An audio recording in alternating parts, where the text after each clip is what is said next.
بھائی نے پوچھا ہے کہ کسی نے ایک رات ایک جگہ پر اعتکاف کیا تھا، پھر کوئی اختلاف ہو گیا، چھوڑ کے چلا گیا، دوسری مسجد میں چلا گیا۔ اعتکاف ایک نفلی عبادت ہے، تو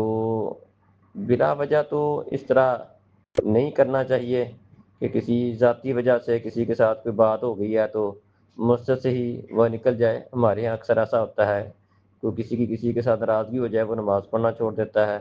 اس مسجد میں ہی آنا چھوڑ دیتا ہے، تو یہ بات تو غلط ہے۔ باقی اگر کسی وجہ سے ایک دفعہ اعتکاف ختم کرنا پڑ گیا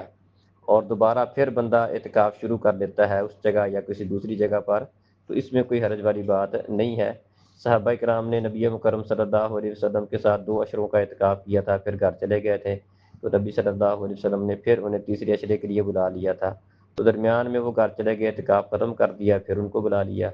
تو اس کا مطلب یہ ہے کہ اعتکاف اگر ختم کر دیتا ہے کیونکہ نفلی ہے اور دوبارہ پھر شروع کر لیتا ہے تو اس میں تو حرج نہیں ہے، لیکن ایسے ہی چھوٹی چھوٹی باتوں کے اوپر اس طرح مسجدیں تبدیل کرنا اور مسجد میں آنا بند کر دینا، مسجد کو چھوڑ دینا، تو یہ طریقہ کار ٹھیک نہیں ہے۔ السلام علیکم۔